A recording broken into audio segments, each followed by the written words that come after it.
Learning Objective 4-4. Make calculations and prepare consolidation entries for the consolidation of a wholly owned subsidiary when there is a complex bargain purchase differential.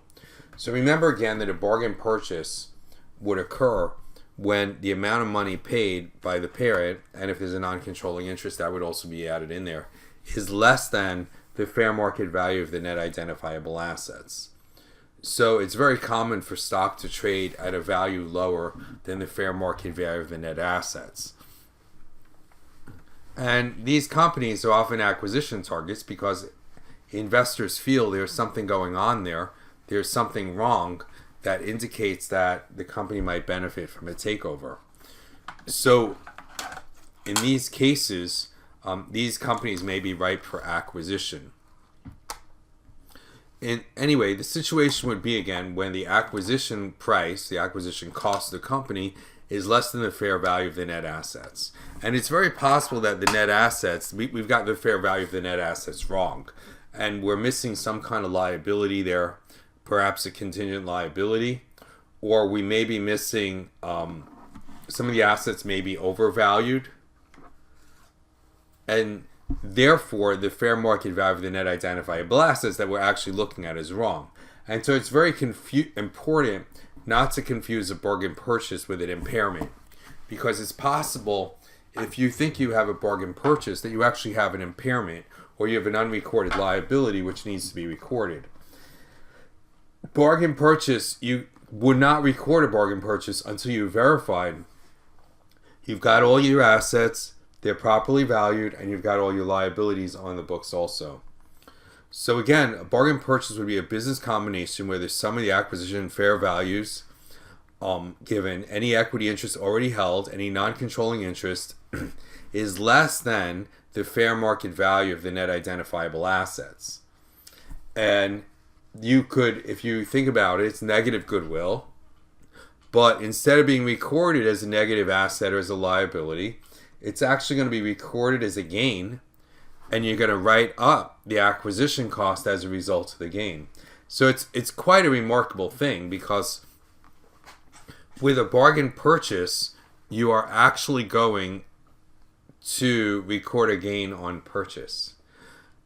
We all know about gains on sales, right? Normally you record a gain when you sell something, but this is a case where you would actually record a gain when you buy something, and that's what makes it so interesting. If acquisition price is less than book value, and again, this should be kept in mind, that if you're going to write down equipment, inventory, if you're going to write down a patent, or you want to write down a goodwill, the company is still going to depreciate its equipment. It's still going to record cost of goods sold in its inventory. It's going to amortize its patent at whatever its original book value is. Therefore, if you write down the equipment in the consolidation, the company will maintain the equipment on its books at its original book value, and then it will record too much depreciation expense.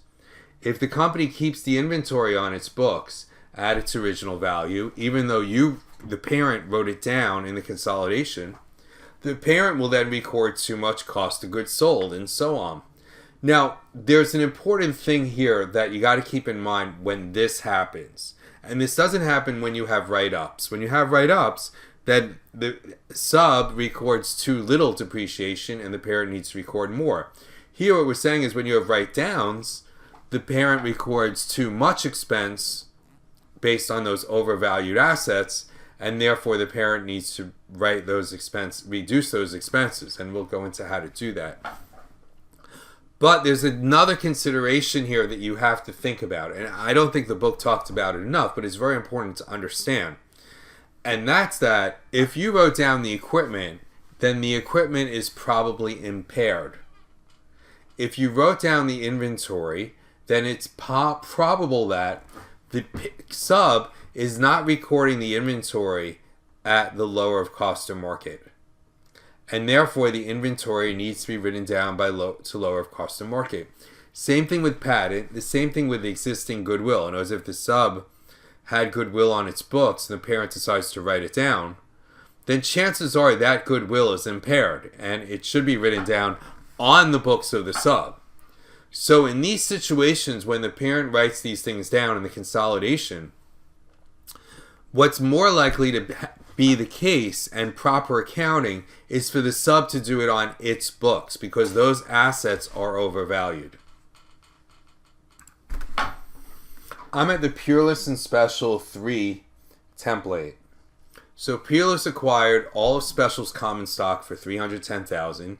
Special's book value is $300,000, and Lands is undervalued on Special's books by $40,000. So the journal entry here would be to debit investment in Special Foods for the value of the acquisition. In this, wait, I'm not going to record it yet. Credit cash. You know, I'm going to do it for argument's sake. And then watch what's going to happen. This is going to change, just so you know. So if you're writing it in pen, you're going to need to cross it out. Let's fill out the chart here. The book value is $300,000. The fair market value, the land is undervalued by $40,000, so fair market value of the net identifiable assets is $340,000. But the cost is $310,000, meaning that you have negative goodwill of $30,000. Negative goodwill, we said, is a gain. That would mean that you need to record a gain. So therefore, what you're going to do is you're going to record a gain on bargain purchase. It used to be that a gain on bargain purchase was extraordinary. That would be for the difference between $340 minus $310, or $30,000. And therefore, the book value of the investment, in other words, the cost of the investment itself, is going to be written up. The cost of the investment itself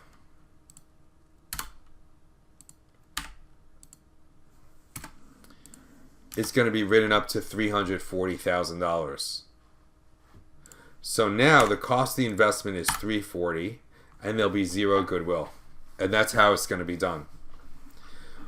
So the investment didn't really cost $340,000, but we're allowing the parent to book a $30,000 gain and to write up the investment to $340,000. It's a very, very strange thing.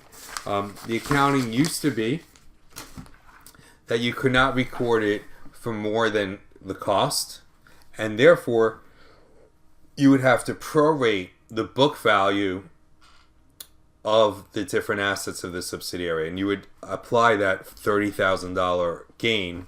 You would proportionally reduce the book value of assets and liabilities that don't have a monetary value. So you would not adjust the value of cash, accounts receivable, bonds payable, accounts payable, things like that. You would prorate the value. You would proportionally allocate the gain to reduce the book value of things like equipment, goodwill. Well, there's no goodwill, obviously. Goodwill or equipment, land, intangibles, things like that. And that's how it used to be accounted for. Now it's just a gain. Then the gain was considered to be extraordinary. The FASB also reversed that, and this gain is no longer considered to be extraordinary.